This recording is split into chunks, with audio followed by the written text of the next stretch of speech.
Hello guys, என் பேர் Loki. Welcome back. இன்றைக்கி நம்ம பார்க்க போகிறது டிராகன் ஸ்லேயர்ஸ் பியர்லெஸ் ரெக்ரெஷனோட எபிசோடு 32. எபிசோடு 31 மிஸ் பண்ணவங்க ஃபீல் பண்ண வேணாம். கீழே டிஸ்கிரிப்ஷனில் லிங்க் கொடுத்துருக்கேன், மறக்காமல் செக் பண்ணிக்கோங்க. வீடியோக்குள்ளே போகிறதுக்கு முன்னாடி அந்த லைக் பட்டனை அடித்து உடச்சிட்டு நம்ம சேனலை சப்ஸ்கிரைப் பண்ணி பெல் ஐக்கானை ஆன் பண்ணிக்கோங்க. சரி வாங்க, இப்போ எபிசோடுக்குள்ளே போகலாம்.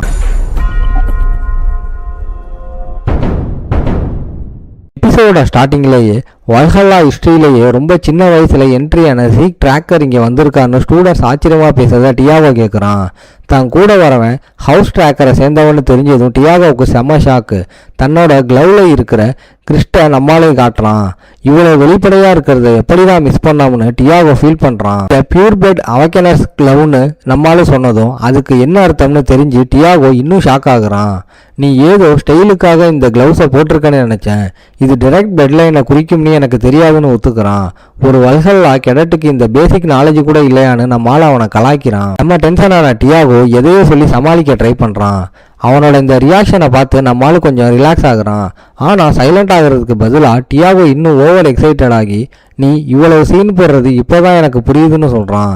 இவன் சுத்தமாக திருந்த மாட்டான்னு நம்மளால அவனை அப்படியே பார்க்குறான். நிஜமாவே அவ்வளோ பெரிய நோபல்னா எனக்கு சாப்பாடு வாங்கி கொடுத்துருக்கலாமேன்னு டியாகோ ஜோக்கடிக்க, ரொம்ப காலமாக பழகின ஃப்ரெண்டு மாதிரி அவன் மேலே கையை போடுறான். சான்சலர் லெக்சரை ஸ்டார்ட் பண்ணதும் எல்லாரும் கிளாஸ் தட்டுறாங்க. சான்சலர் எல்லாரையும் சைலண்ட் ஆக சொல்லி ஹாலை கண்ட்ரோலுக்கு கொண்டு வராரு. இந்த கெஸ்ட்டு பேசுகிறத கேட்க எல்லாரும் சைலண்ட் ஆகுறாங்க. சான்சலரே நேராக வந்து இதை ஹோஸ்ட் பண்ணுறதுனால தான் இவ்வளோ பெரிய கூட்டம் வந்திருக்குன்னு நம்மளால் புரிஞ்சுக்கிறான். லெக்சர் ஸ்டார்ட் ஆனாலும் டியாகோ தன்னோட சாங்ஸோட ரிலீக்ஸை நம்ம ஹீரோ கிட்ட காட்ட ட்ரை பண்ணுறான். நம்மளால் அவனை சைலண்டாக இருடான்னு கெஞ்சிறான். ஹவுஸ் ட்ராக்கரோட ரிட்டர்னிங் நைட்டு ஒருத்தர் கெஸ்ட்டாக வந்திருக்காருன்னு சான்சலர் அனௌன்ஸ் பண்ணுறாரு. அவர் 4 சீசனுக்கு கேசிலுக்கு திரும்பினதுனால இது கண்டிப்பாக அப்சீடியன் நைட்டாக தான் இருக்கும்னு நம்மளால் உடனே கெஸ் பண்ணுறான். ஃபஸ்ட்டு ஸ்பீக்கராக டியூக் ட்ராக்கர் வராரு. அவரை பார்த்ததும் ஆடியன்ஸ் சும்மா ஆர்ப்பாட்டம் பண்ணுறாங்க. ரொம்ப நாளாக பப்ளிக்கில் வராத storm knight and obsidian knight இவர்தான்னு எல்லாரும் பேசுகிறாங்க. டியூக் எல்லாரையும் பார்த்துட்டு ரொம்ப நாளுக்கு அப்புறம் வந்தாலும் என்னை இன்னும் ஞாபகம் வச்சுருக்கீங்களேன்னு ரொம்ப ஹானராக ஃபீல் பண்ணுறாரு. ஒரு சாதாரண கெடட்லேருந்து எப்படி அப்சீடியன் நைட்டாக மாறினேங்கிற கதையை ஸ்டார்ட் பண்ணுறாரு. அவர் பேசுகிற விதம் நல்லா இருக்குன்னு நம்மளால் ஒத்துக்கிறான். ஆனால் அந்த ஸ்பீச்சு சும்மா இழுத்துக்கிட்டே போகுது. தன்னைத்தானே புகழ்ந்து பேசுகிற ஒரு பெரிய மோனோலாக்காக அது மாறி ஆடியன்ஸே டயர்டாக்கிடுது. டியூக் நிற்காம பேசிக்கிட்டே இருக்க ஸ்டூடெண்ட்ஸ் பாதி பேர் தூங்கவே ஆரம்பிச்சிட்டாங்க. 2 மணி நேரமாக தன்னை பற்றியே பெருமையாக பேசிக்கிட்டு இருக்கான். இது எப்போதான்டா முடியும்னு நம்மளால ஓப்பனாக கடுப்பாகிறான். ஒரு வழியாக சான்சலர் அவனை நிப்பாட்டி அடுத்த கெஸ்ட்டை கூப்பிடுறாரு. செகண்ட் ஸ்பீக்கருக்கு எந்த இன்ட்ரோடக்ஷனும் தேவையில்லைன்னு அனௌன்ஸ் பண்ணுறாரு. கெஸ்ட்டு ஒரு கார்டியன் நைட்டு, இவ்வளோ பெரிய பொறுப்பு இருந்தாலும் நமக்காக வந்திருக்காங்கன்னு சொன்னதும் நம்மளால உஷாராகிறான். ஹவுஸ் ட்ராக்கரோட இன்டர்னல் ஹையராரிக்கல் கார்டியன் நைட்ஸ் தான் டாப். அவங்களுக்கு எல்டர்ஸ் அளவுக்கு பவர் இருக்குன்னு நம்ம ஆளுக்கு ஞாபகம் வருது. மொத்தமாகவே 10 கார்டியன் நைட்ஸ் தான் இருக்காங்க. அதனால் வரப்போகிற ஸ்பீக்கர் கண்டிப்பாக ஒரு பெரிய ஆளாக தான் இருப்பாருன்னு கெஸ் பண்ணுறான். சான்சலரு அந்த இன்ட்ரோடக்ஷனை கொடுக்க கொஞ்சம் தயங்குறாரு. அந்த ஹாலை அடுத்த பேரை கேட்க சும்மா சைலண்ட்டாக வெயிட் பண்ணுது.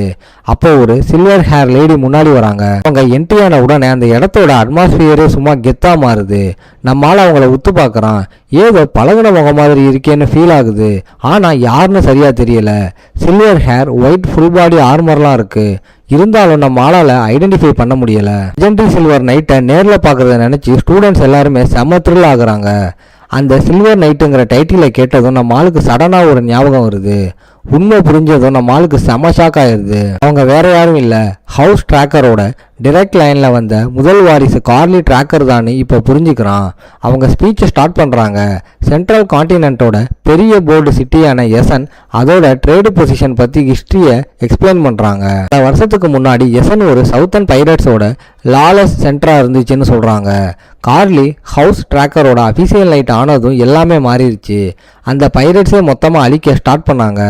5வது வருஷத்தில் எசனில் பைரட்ஸுங்கிற பேச்சே இல்லாமல் ஆக்கிட்டாங்க. அவரோட ப்ரொடக்ஷனில் எசன் மறுபடியும் கான்டினென்ட்டோட பெரிய போர்டாக மாறிடுச்சு. தப்பிச்சு போன பைரட்ஸ் எல்லாம் டேஞ்சரான சவுத்தன் சீக்கு துரத்தப்பட்டாங்க. இந்த அச்சீவ்மெண்ட்டால் கார்லி ரொம்ப சின்ன வயசுலேயே கார்டியன் நைட் ஆகிட்டாங்க. நம்ம ஆளோட ஃபாஸ்ட் லைஃப்பில் ஏபிள் செட் பண்ண ரெக்கார்டை விட இது பெரிய விஷயம். ஹிஸ்ட்ரியவே மாற்றின ஒருத்தவங்க முன்னாடி நிற்கிறத பார்த்து அந்த ஹாலு சும்மா ஷாக் ஆகி போய் கேட்குது. தான் எதிர்பார்த்த அந்த ஃபேமஸான ஸ்பீக்கர் தன்னோட சொந்த சிஸ்டர் தான் தெரிஞ்சதும் நம்ம ஆளுக்கு செம ஷாக் ஆயிடுது. அவங்க இப்போ சக்ஸஸ்னாக ஏபிள் கூட கம்பீட் பண்ணுறாங்க. அதனால இவங்க இங்க வந்தது ரொம்ப முக்கியமான மேட்டர்னு புரிஞ்சுக்கிறான். அவங்களோட லுக்கு சேஞ்ச் ஆனதுனால தான் முதல்ல நம்ம ஆளால் ஐடென்டிஃபை பண்ண முடியல. கார்லி ரொம்ப காமா பேச ஆரம்பிக்கிறாங்க. ஆனால் அந்த வாய்ஸில் ஒரு அப்சல்யூட் கமாண்ட் இருக்கு. இந்த போடியம்மை லைட்டாக தட்டுறாங்க. இப்போ இந்த ரூமே அவங்களோட கண்ட்ரோலுக்கு வரப்போகுதுன்னு சிக்னல் கொடுக்குறாங்க. சைலன்ஸாக இருங்கன்னு அவங்க போட்ட ஒரே ஆர்டரில் அந்த ஹாலில் இருந்த முணுமுணுப்பு எல்லாம் அடங்கி எல்லாரும் பயத்தில் ஃப்ரீஸ் ஆகியிருக்காங்க. அவங்களோட அத்தாரிட்டியை பார்த்து ஸ்டூடெண்ட்ஸு ஃபிசிக்கலாகவே நடுங்குறாங்க. ஸ்டூடெண்ட்ஸை இப்படி பயமுறுத்தாதுன்னு டியூக் லைட்டாக சொல்கிறான். ஆனால் அவங்களோட பவர் எவ்வளோ பெருசுன்னு அது இன்னும் ஸ்ட்ராங்காக காட்டுது. ஸ்டூடெண்ட்ஸ் கிட்ட டிசிப்ளின் இல்லைன்னு கார்லி செம்மையாக திட்டுறாங்க. வல்ஹல்லாவோட ஸ்டாண்டர்டு நான் பார்த்ததை விட ரொம்ப கீழே போயிடுச்சுன்னு ஓப்பனாக சொல்கிறாங்க. நீங்கள் இப்போ அனுபவிக்கிற இந்த ஃபீஸ் ஒன்றும் ஃப்ரீயாக கிடைக்கல. அதுக்கு முன்னாடி இருந்தவங்க சிந்திய ரத்தம் உயர்வு கண்ணீர் தான் காரணம்னு வார்னிங் கொடுக்குறாங்க. நாலேஜ் ப்ராக்டிக்கலாக யூஸ் பண்ணால் மட்டும்தான் அதுக்கு வேல்யூ இருக்குன்றது தான் கார்லியோட பாலிசின்னு நம்மளால் புரிஞ்சுக்கிறான். உண்மையான நைட்ஹுட் சும்மா கிடைக்காது.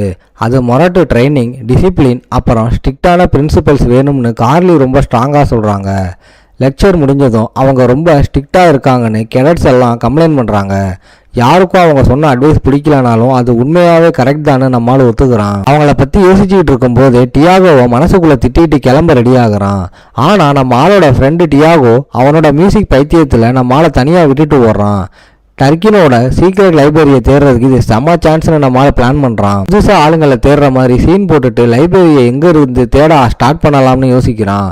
நம்ம ஆள் வேலையை ஸ்டார்ட் பண்ணுறதுக்குள்ளே யாரோ நம்ம ஆளை பேரை சொல்லி கூப்பிட்டு அப்படியே ஸ்டாப் பண்ணுறாங்க. கார்லி நம்ம ஆள்கிட்ட வந்து கொஞ்சம் தனியாக பேசணும்னு சொல்கிறாங்க. வல்ஹல்லாவோட காமன் ட்ரைனிங் கிரவுண்டுக்கு நம்ம ஆளை கூட்டிகிட்டு போகிறாங்க. இது ஏதோ சீரியஸான மேட்டர்னு நம்ம ஆளுக்கு புரியுது. அங்கே போனதும் அவங்க ஹோலி கிங்டமோட மித்ரில் ஸ்வாடை வெளியே எடுத்து ஆரா பிளேடை ஆக்டிவேட் பண்ணுறாங்க. உடனே பதட்டம் அதிகமாகுது. அவங்க எவ்வளோ சீரியஸாக இருக்காங்கன்னு பார்த்து நம்ம ஆள் ஷாக் ஆகுறான். அந்த வெப்பன் ஹோலி கிங்டமோட ஃபேமஸான மித்ரில் ஸ்வாடுன்னு ஐடென்டிஃபை பண்ணுறான். சன் பக்கத்தில் இருந்த பைரேட்ஸை சமாளிக்க தான் ஹோலி கிங்டம் அந்த ஸ்வாடை உருவாக்குனாங்கன்னு நம்ம ஆளுக்கு ஞாபகம் வருது. பைரட்ஸ் அழிச்சதுக்கு அப்புறம் ஹோலி கிங்டம் கார்லிக்கு பியூர் மித்ரல் ஸ்வாடையும் ஆர்மரையும் ரிவார்டாக கொடுத்து சில்வர் நைட்டுங்கிற டைட்டிலையும் கொடுத்தாங்க. இப்போ கார்லி நம்ம ஆள்கிட்ட ஃபுல் பவரையும் காட்ட சொல்லி டிமாண்ட் பண்ணுறாங்க. நம்ம ஆள் அசூர் நைட் லெவலுக்கு வந்துட்டான்னு கேள்விப்பட்டு தான் அவங்க நம்ம ஆளை சேலஞ்சு பண்ணுறாங்கன்னு புரியுது. ஆரா யூஸ் பண்ணுறத பார்த்தா அவங்க சீரியஸாக தான் டெஸ்ட் பண்ண போகிறாங்கன்னு கன்ஃபார்ம் பண்ணுறான். நம்மளும் வெப்பனை ரெடி பண்ணி ஃபைட்டுக்கு ஓகே சொல்கிறான். ஸ்வாடை கெட்டியாக பிடிச்சிக்கிட்டு அவங்கள ஃபேஸ் பண்ண ரெடி ஆகுறான். நம்ம ஆள் ஓகே சொன்னாலும் ஃபுல் ஸ்ட்ரென்த்தை வெளியே காட்டக்கூடாதுன்னு முடிவு பண்ணுறான். ஏன்னா ஆல்ரெடி நிறைய எனிமிங்க நம்ம ஆளை வாட்ச் பண்ணுறாங்க. இப்போ எல்லா ட்ரிக்கும் வெளியே தெரிஞ்சா அது நம்மளுக்கே டேஞ்சராக மாறிடும். ஹவுஸ் ட்ராக்கர் ஸ்ட்ராங்கான ஆளுங்களுக்கு மட்டும்தான் ரிவார்டு கொடுப்பாங்கன்னு நம்ம ஆளுக்கு தெரியும். இப்போவே நம்ம ஆள் கிரிம்சன் நைட் லெவலில் இருக்கான்னு தெரிஞ்சா காம்படிட்டர்ஸ் நம்ம ஆளை போட்டு தள்ள பிளான் பண்ணுவாங்க. இல்லைனா ஃபேமிலி ஹெட் கண்ட்ரோல் பண்ண ட்ரை பண்ணுவார். இப்போதைக்கு நம்ம ஆளுக்கு அந்த பெரிய ஹவுஸோட ப்ரொடெக்ஷன் மட்டும்தான் வேணும். யாருக்கும் அடிமையாக இருக்க விரும்பலை. 2 பேரும் மின்னல் வேகத்தில் ஃபைட்டை ஸ்டார்ட் பண்ணுறாங்க. ஃபர்ஸ்ட் கிளாஸ்லேயே கார்லியோட மித்ரல் பிளேடும் நம்ம ஆளோட ஸ்வாடு மோதி செம்ம பவர் வெடிக்குது. அவங்க அட்டாக்ல இருந்த அந்த மொரட்டு ப்ரெஷரை பார்த்து நம்மளாலே ஷாக் ஆகுறான். கார்லி கொஞ்சம் கூட கேப் விடாமல் உள்ளே புகுந்து அட்டாக் பண்ணுறாங்க. நம்மளால் அந்த இம்பேக்டை க்ளோஸ் ரேஞ்சில் தாங்க வேண்டியதாக போகுது. அவங்களோட அட்டாக் தன்னோட கார்டை பிரேக் பண்ணிடுச்சுன்னு நம்மளால லேட்டாக தான் ரியலைஸ் பண்ணுறான். அந்த பிளேடு நம்ம ஆளோட மூஞ்சை கட் பண்ணிடுது.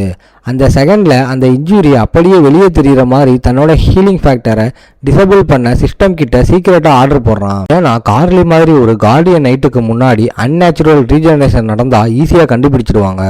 இதுக்கு முன்னாடி நம்மளால சீக்கிரமாக ஹீல் ஆனதை நோட் பண்ண கார்லி இந்த தடவை அப்படி ஏதாவது நடக்குதான்னு ரொம்ப உஷாராக பார்க்குறாங்க. வெறித்தனமாக பல கிளாஸஸோட அடுத்த லெவலுக்கு போகுது. யாருமே பின்வாங்கலை. நம்ம ஆள் மேலே இருந்து கவுண்டர் அட்டாக் பண்ண ட்ரை பண்ணுறான். ஆனால் கார்லி அதை ஈஸியாக ரீட் பண்ணி இன்னும் ஃபாஸ்ட்டாக ரியாக்ட் பண்ணுறாங்க. அவங்களோட பவர் சும்மா எக்ஸ்ப்ளோசிவாக வெளியே வந்து அந்த இடத்தையே அதிர வைக்குது. ஒரு கிரிம்சன் நைட்டோட ஃபோர்ஸ் இதுதான்னு நம்மளால் ஒத்துக்கிறான். சேஃபாக மீட் பண்ணுறது ரொம்ப கஷ்டம். நான் வெறும் அசூர் நைட் தான்னு ஆக்ட் பண்ணுற கேப்பில் கார்லியோட அடுத்த அட்டாக் சும்மா கிரவுண்டில் வெறித்தனமாக இறங்குது. அவங்க மேலே ஜம்ப் பண்ணி ஒரு ஃபைனல் ஸ்ட்ரைக்கை ரெடி பண்ணுறாங்க. நம்ம ஹீரோ கீழே இருந்து அதை பார்க்குறான். இதோட இந்த எபிசோடு முடியுது. ஓகே காய்ஸ், இன்னைக்கு ஸ்டோரி எப்படி இருந்துச்சுன்னு கமெண்ட்டில் சொல்லுங்கள். இந்த வீடியோ பிடிச்சிருந்தா மறக்காமல் லைக், ஷேர் அண்ட் சப்ஸ்கிரைப் பண்ணிடுங்க. உங்களை நான் அடுத்த எபிசோடில் பார்க்குறேன். Bye guys.